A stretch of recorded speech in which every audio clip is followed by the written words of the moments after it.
Ya, halo, assalamualaikum warahmatullahi wabarakatuh. Jumpa lagi bersama saya Sunarko. Di dalam video ini saya akan membahas tentang dunia ikan lele konsumsi, mengulas seputar dunia ikan lele konsumsi, budidaya ikan lele konsumsi, pemasaran ikan lele konsumsi, bibit ikan lele, all about lele. Mungkin ada yang belum tahu saya itu basicnya sebagai apa. Saya itu bukan seorang petani lele, saya juga bukan orang yang ahli dalam budidaya ikan lele. Basic saya adalah seorang marketing. Ya, saya akan membahas tentang lele ini dari sudut pandang seorang marketing ya. Jadi bukan sudut pandang seorang petani lele. Jadi perlu digarisbawahi, saya ulang lagi, saya basicnya bukan seorang petani lele, saya bukan orang yang ahli di bidang budidaya ikan lele. Basic saya adalah seorang marketing. Nah, semenjak saya berkecimpung di dunia ikan lele sejak tahun 2020 ya. Waktu itu sekitar corona. Jadi saya terjun di dalam bidang ikan lele itu semenjak pandemi. Nah, semenjak saya terjun di bidang lele ini, menurut saya permintaan ikan lele konsumsi di market itu tak ada matinya, nggak pernah sepi. Cenderung meningkat menurut saya, apalagi pas pandemi itu. Setiap hari yang dibutuhkan itu kalau di Bali sekitar 12 sampai 13 ton per hari. Itu data di Bali loh ya. Nah, Anda bisa cek aja di tempat masing-masing berapa total jumlah pedagang lalapan pecel lele di kota Anda dan warung-warung serta restoran yang menyediakan menu ikan lele. Nah, bisa dihitung aja berapa jumlahnya. Jadi kebutuhan ikan lele konsumsi itu sangat tinggi. Nah, saya di dalam video ini saya mau membahas sesuatu yang menurut saya sangat penting sekali, yang perlu disimak untuk para petani lele pemula khususnya, dan Anda yang baru ingin terjun di bidang budidaya ikan lele.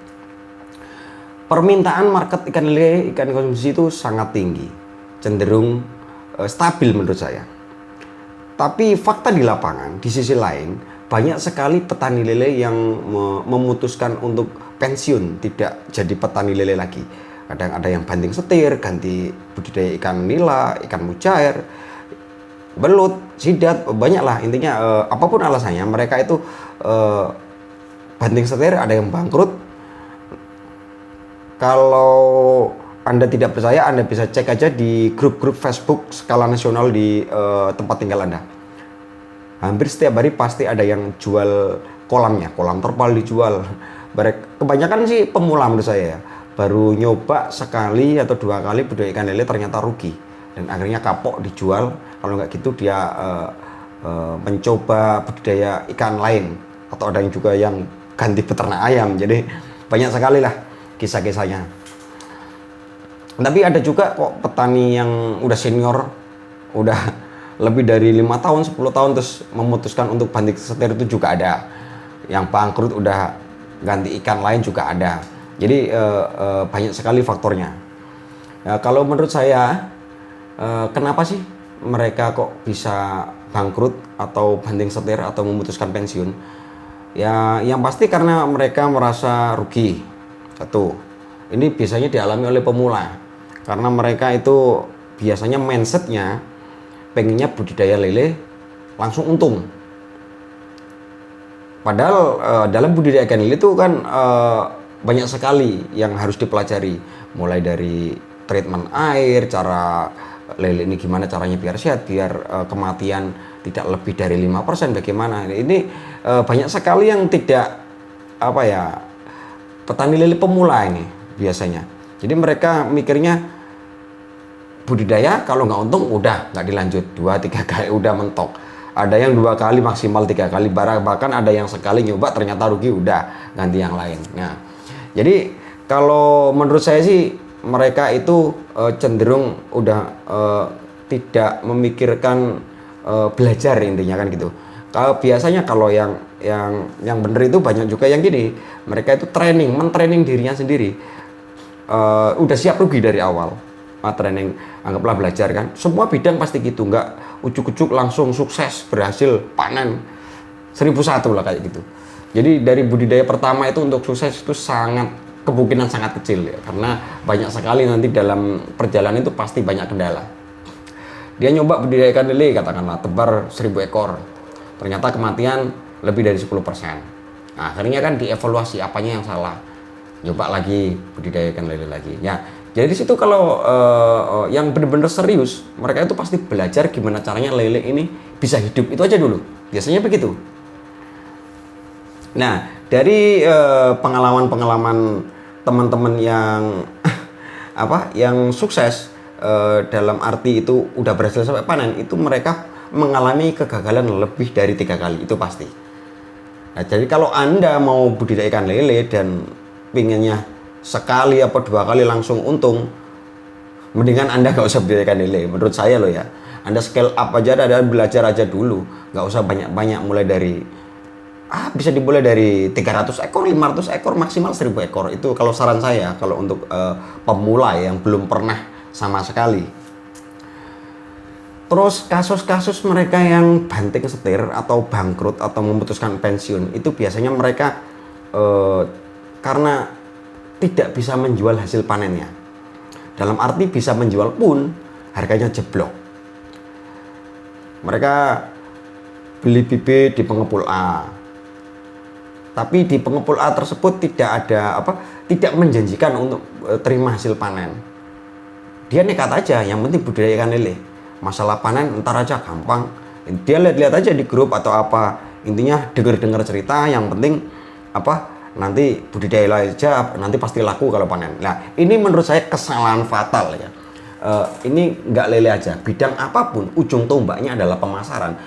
Jika Anda belum mengetahui market, ini nanti panennya siapa yang beli, dibeli dengan harga berapa, terus Anda memutuskan untuk budidaya ikan lele, itu menurut saya sama saja bunuh diri. Nah, ini banyak sekali yang mengalami petani lele, bahkan yang senior pun begitu. Banyak yang stoknya mangkrak, nggak bisa kejual, akhirnya bangkrut banting setir.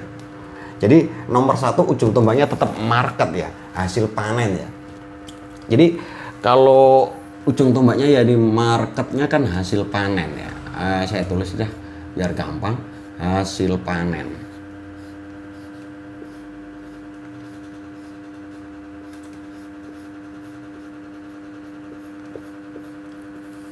Lah, ini buat yang pemula, buat yang baru mau mulai. Jadi yang perlu Anda pikirkan sebelum Anda terjun di dalam budidaya ikan lele, Anda harus pikirkan ini, hasil panennya. Hasil panennya nanti kira-kira siapa yang beli, dibeli dengan harga berapa.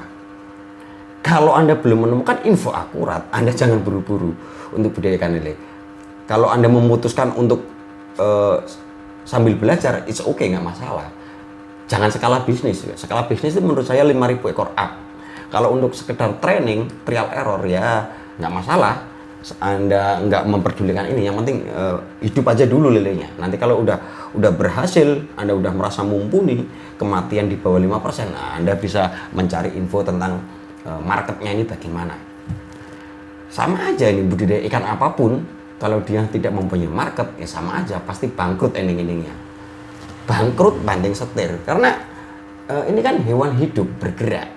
Beda kalau mungkin padi, jagung, dia bisa stok, udah panen bisa di stok atau yang mentah atau gimana masih mending. Kalau ini kan hewan hidup, dan kalau dia lele kan susahnya begini, size ukuran konsumsi 6-10 ekor per kilo, udah waktunya panen nih, diposting di grup Facebook, sehari nggak laku, 2 hari belum juga laku, 3 hari sampai 1 minggu nggak ada yang beli. Ada yang kepo-kepo tapi harganya jeblok, tidak sesuai dengan harapan Anda. Katakanlah pasarannya 20.000 per kilo, ternyata ditawar 16.000, nah, kan rugi, Anda nggak berani jual. Nah, dalam seminggu tadi otomatis ini kan hewan hidup, pasti kan mereka makan setiap hari dan beratnya pasti bertambah. Nah, ini istilahnya jadi oversize. Kalau lele itu udah susah lagi jualnya, udah nggak mau pecel lele lalapan, nggak mau, udah beratnya mungkin udah ganti jadi sekitar 4-5 ekor per kilo katakanlah. Itu masuknya ada nanti di kolam pancing aja yang mau itu. Dan itu pun nanggung ukurannya. Kalau kolam pancing juga rada-rada apa ya, agak repot. Kadang mereka tuh maunya sekilo isi 2, isi 3. Ada yang juga nyarinya tuh sekilo minimal per ekor. Nah, jadi nanggung lagi. Jadi macetnya di situ nanti. Kebanyakan yang gagal panen udah ukuran konsumsi tapi tak kunjung laku, akhirnya oversize. Dan mereka nggak punya modal untuk ngasih makan lagi. Nunggu lagi siklusnya kapan laku, entah kapan. Akhirnya kan ya ini putus saja. Jadi yang perlu dipikirkan adalah hasil panennya ini kemana. Ini nomor 1. Jadi kalau Anda beli bibit ikan lele di pengepul, di penjual bibit, pastikan tanyakan dia berani tampung hasil panen apa enggak gitu loh. Kalau dia berani, it's okay.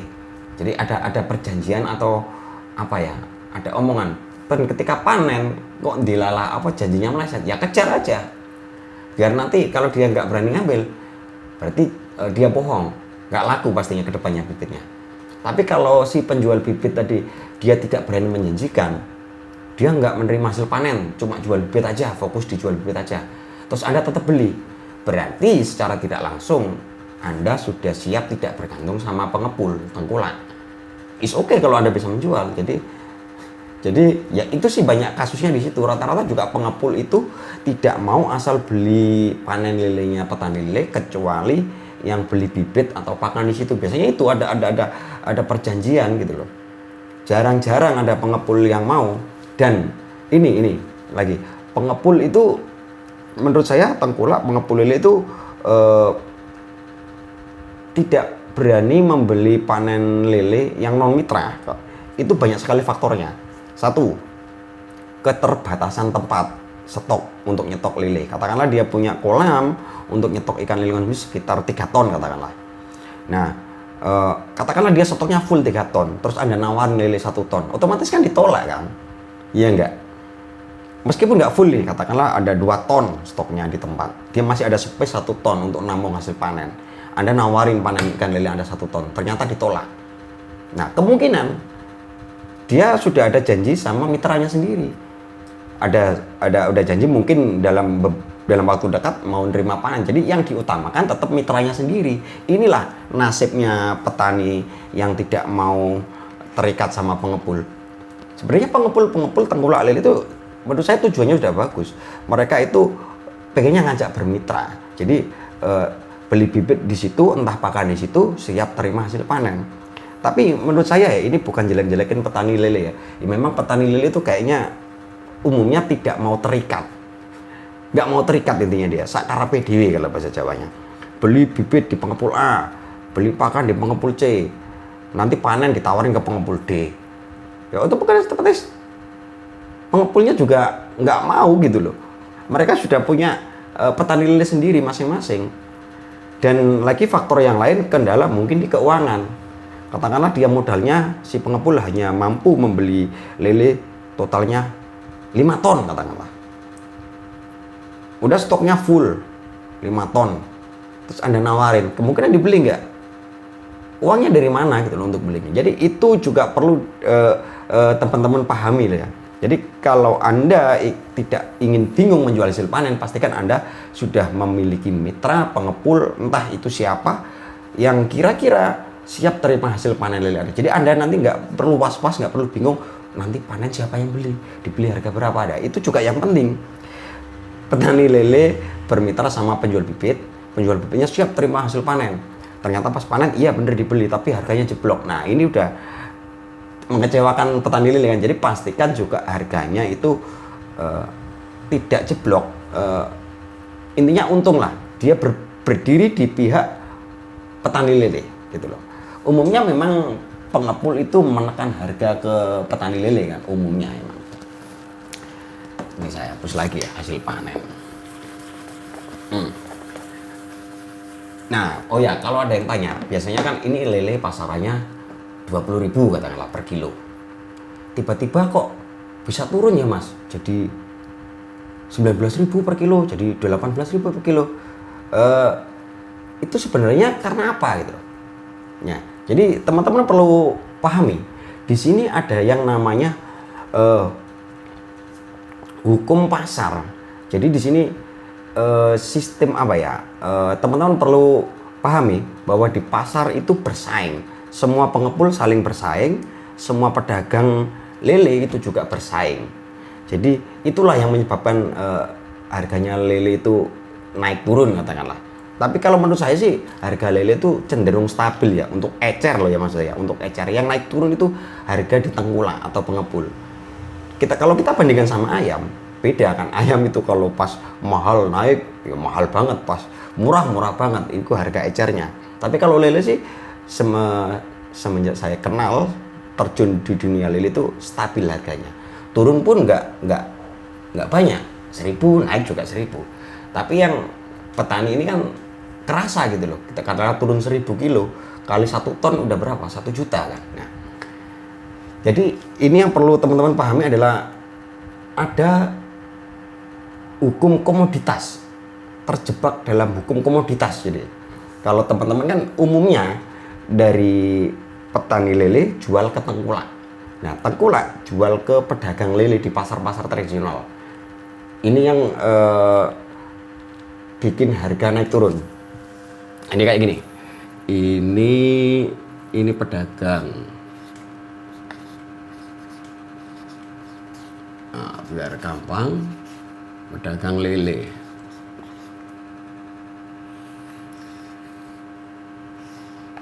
Ini pedagang lele, ini pengepul.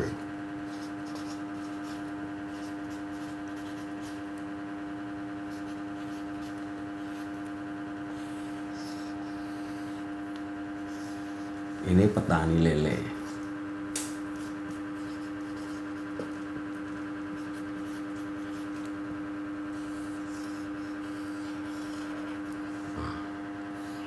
Biar gampang ini.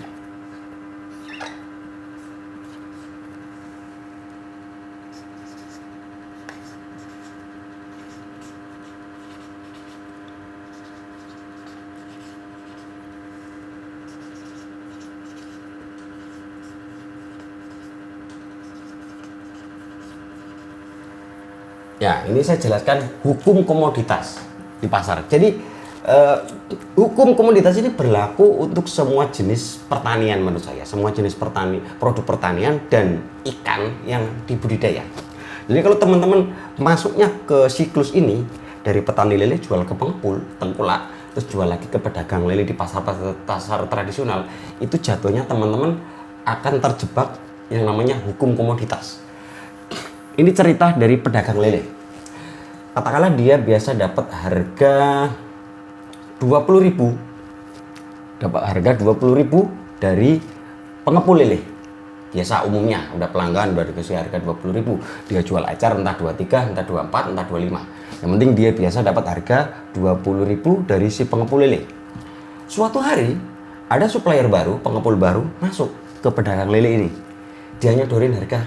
Bos, ini saya punya barang lele konsumsi, barangnya bagus, pakan full pelet, ya intinya promosinya gitu. Saya kasih harga 19.000. Nah, berarti kan selisih 1.000 dari yang pengepul biasanya. Lah, otomatis pedagang lele kalau sudah dapat harga murah, dia nggak bakal mau dikasih harga yang kemarin 90.000. Itu udah hukum komoditas. Ini produk apapun. Datanglah si pengepul yang biasanya nyuplai harga 20.000. Barang ready mas, butuh berapa? Maaf, stok saya masih ada itu kemarin. Saya baru dapat harga dari pengepul baru, dikasih harga 19.000 kemarin.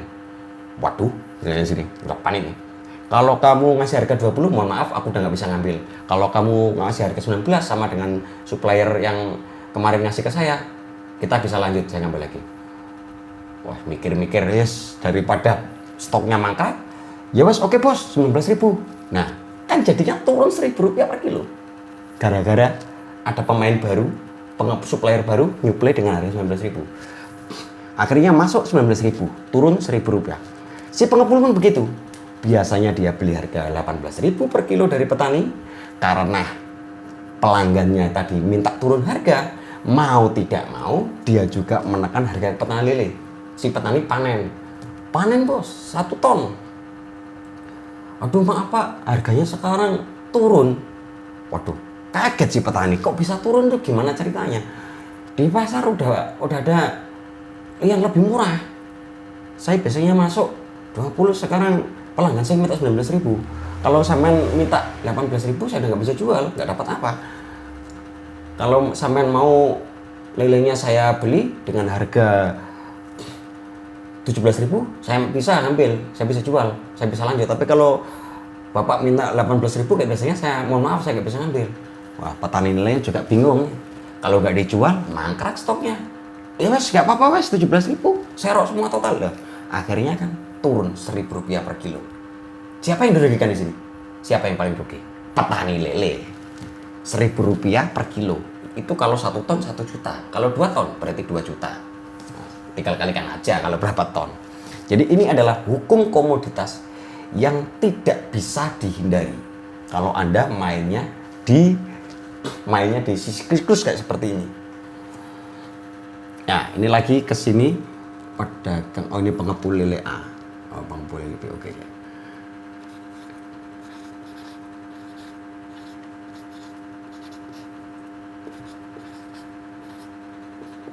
Nah, oke, biar paham.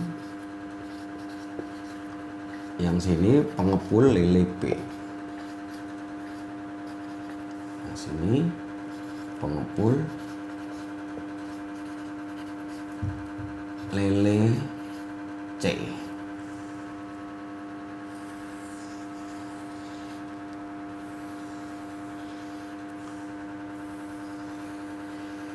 Nah, sini pedagang lele.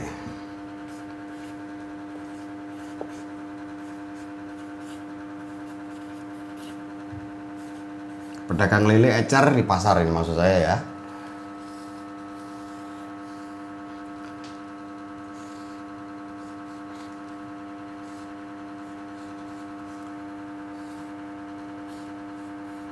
Nah, pengepul lele A ngasih harga 20.000 per kilo.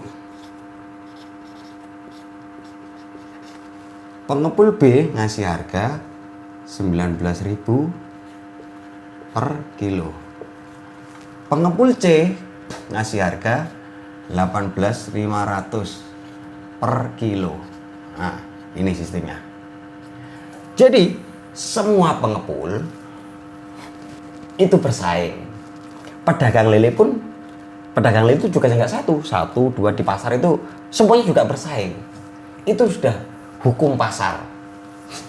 Jadi ketika ada pengepul lele A ngasih harga 20.000, terus pengepul B nawarin dengan harga 19.000, nah disinilah terjadi penurunan harga lele.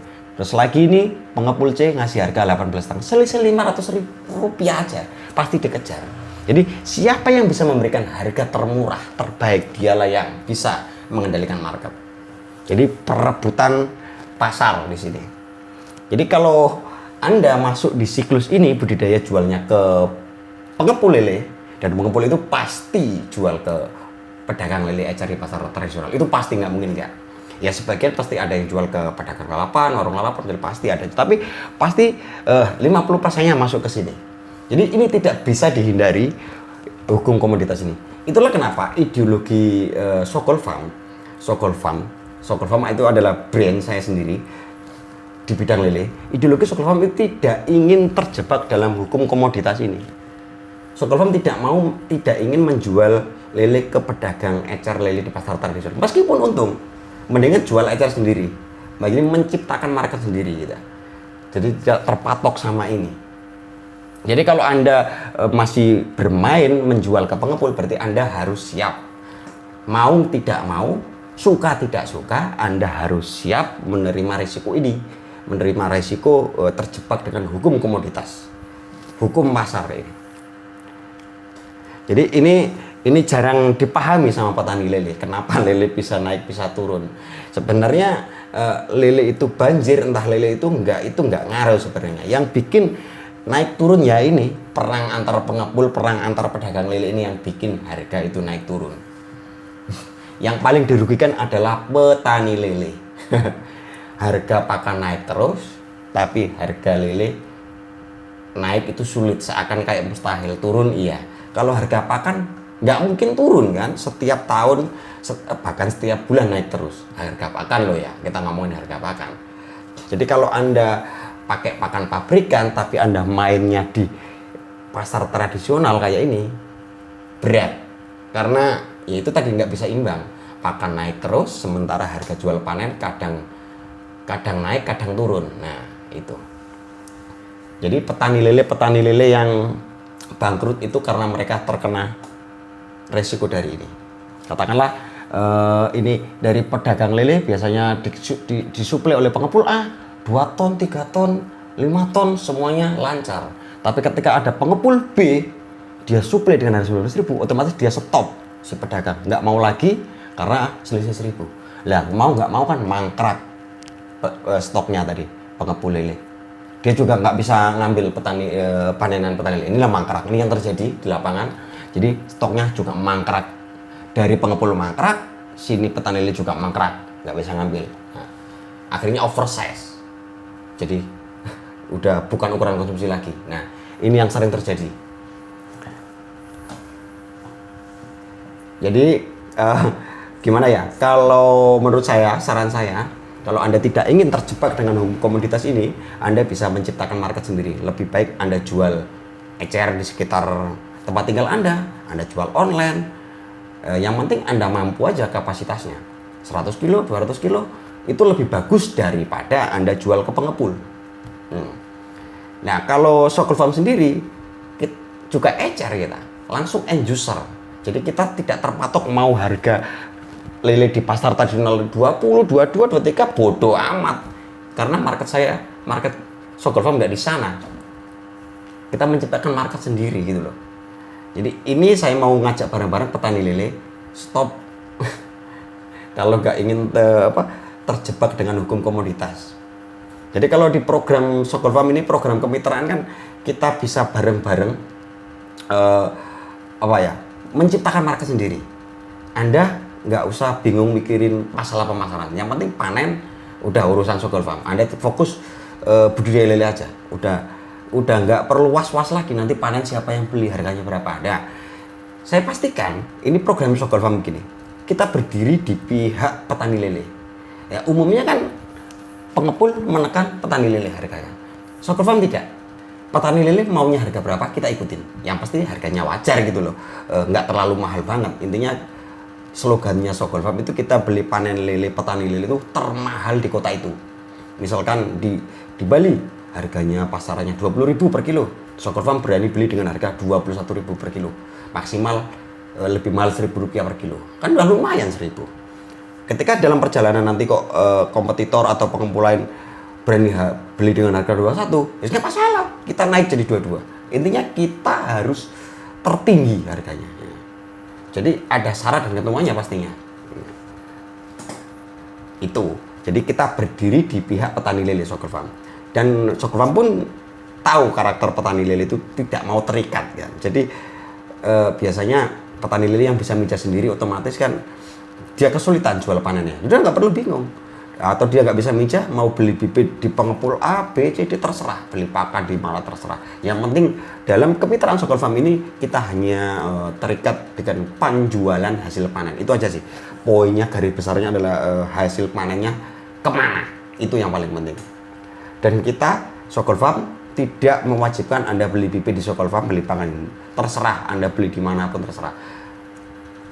Cuman ada keuntungannya jika petani lele itu beli bibit di Sokol Farm, ada nilai plus. Katakanlah kita beli di mitra itu 21.000 per kilo. Khusus petani lele yang beli bibit lele di Sokol Farm, kita beli dengan harga Rp21.500 per kilo, jadi selisih. Jadi pilihan, opsi, bebas. Anda beli bibit di Sokol Farm monggo, di mitra Sokol Farm monggo, tidak beli di Sokol Farm juga tidak masalah. Jadi Sokol Farm berdiri ini sejak tahun 2021 ya. Untuk perusahaannya ya, PT Sokol Nusantara Perkasa.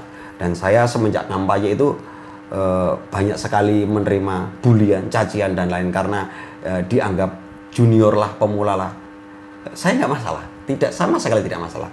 Dan yang membuli saya, yang banyak yang membuli itu banyak yang bangkrut, gulung tikar, banting setir itu banyak sekali. Nah, karena dalam dunia bisnis menurut saya itu tidak ada istilah senior atau junior. Tidak ada. Tak sedikit senior yang terlibas oleh junior. Contoh Nokia. Nokia Sim dan kawan-kawan kan apa? Terlibas. Jadi di sini tuh gimana caranya apa? Kita itu mau nggak menerima perubahan teknologi dan lain, kita bisa mengikutinya. Jadi tidak ada sekarang istilah senior junior, bahkan itu sekarang yang sudah senior banyak yang minat belajar ke yang junior. Kalau Anda sebagai senior jangan sombong, dan kalau Anda masih senior pemula jangan berkecil hati.